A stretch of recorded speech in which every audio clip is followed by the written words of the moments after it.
State Eid-Bata Shramik Union submitted a deputation to Labour Commissioner at Sharma Bhavan on Monday demanding to give the pending wages to the brick-lane workers from different places of the state. The work of brick-lane has been stopped as it is rainy season and the workers have to shift their workplace, but they have not received their wages for the works they have done, which is why State Eid-Bata Shramik Union submitted a deputation to Labour Commissioner at Sharma Bhavan on Monday, demanding to give the pending wages to the brick-lane workers from different places of the state. Eid-Bata Shramik Union Tripura রাজ্য কমিটির পক্ষ থেকে আজকে শ্রম দপ্তরের কমিশনারের নিকট একটা প্রতিনিধিমূলক ডেপুটেশন যাচ্ছে। এর মুখ্য উদ্দেশ্য হচ্ছে রাজ্যে ইতিমধ্যে বাট্টাগুলিতে কাজ বন্ধ, কাজ শেষ হওয়ার পরও এখনও প্রচুর বাট্টা আছে বিভিন্ন মহকুমাতে। শ্রমিকদের যে কাজের যে তার মূল্য পারিশ্রমিক বা মজুরি তা মালিক কর্তৃপক্ষ দিচ্ছে না। এই জন্যে এরা টালবাহানা করছে, টাকা দেবে 2 দিন 4 দিন পরে এমন বলছে। এতে প্রচুর শ্রমিক, হাজার শ্রমিক, বিশেষ করে মাইগ্রেন্ট শ্রমিক যারা বহিরাজ্য থেকে আমাদের রাজ্যে এসছেন, এই বাট্টা সিজন শুরু হলে আসেন, তারা প্রচণ্ড সমস্যার মধ্যে আছে। এর মধ্যে মাত্র ঘটনা হচ্ছে কাজ শেষ, টাকা দিচ্ছে না, হিসাব নিকাশ করে শ্রমিকরা যেতে পারছে না তাদের নিজস্ব যে রাজ্যে বাড়ি ঘরে, এবং কাজ বন্ধ হওয়ার পরও শ্রমিকরা খোরাকই পাচ্ছে না। খোরাকি নেই, থাকার ব্যবস্থা ভালো করে নেই, নানাবিধ সমস্যা শ্রমিকরা আছে। এতে শ্রমিকদের সমস্যাগুলি নিয়ে টালবাহানা করছে মালিক কর্তৃপক্ষ। প্রচুর বাট্টা আছে এখানে, এই ধরনের সমস্যা রয়েছে। তা আমরা ইতিমধ্যে যে মহকুমা থেকে খবর পেয়েছি, আমরা শ্রম দপ্তরের বিভিন্ন আধিকারিকদের কাছে দাবি জানিয়েছি যে কেন শ্রমিকদের ছাড়া হচ্ছে না। তারা যে কাজ করলো সারা সিজনে কাজ করলো, টাকা পয়সা হিসাব নিকাশ শ্রম দপ্তরের কোনো না কোনো আধিকারিক রেখে চূড়ান্ত হিসাব নিকাশ করে টাকা দিতে হবে।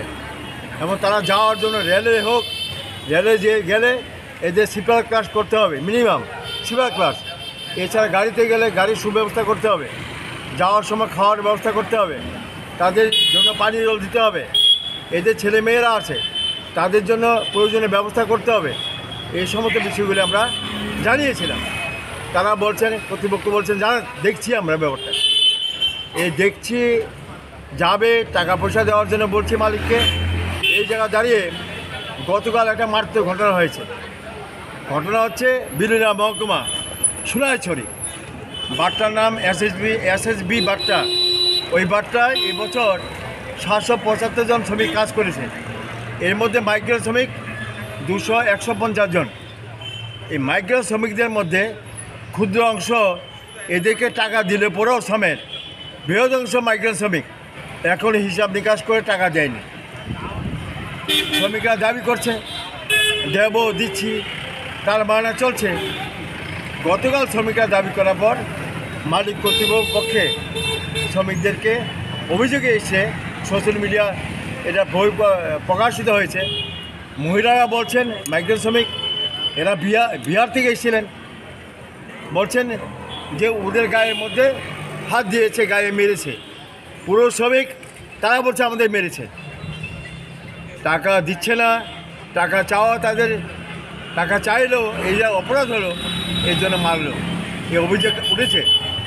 আমরা পরবর্তী সময় শ্রমিকরা ডিএম অফিসে গেছে, লেবার ডিপার্টমেন্টে গেছে।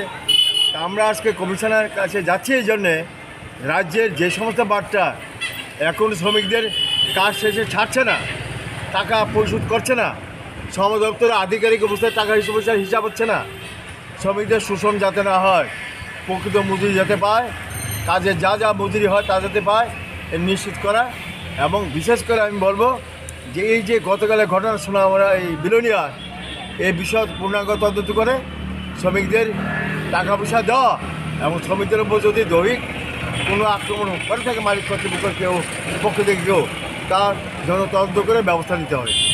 আমরা এই দাবিগুলি নিয়ে যাচ্ছি, যাতে এই দাবিগুলি অবিলম্বে কার্যকরী করে আমরা শ্রম কমিশনের কাছে এই জন্য যাচ্ছি। Reported by Pranab from Agartala, Chini Khorang.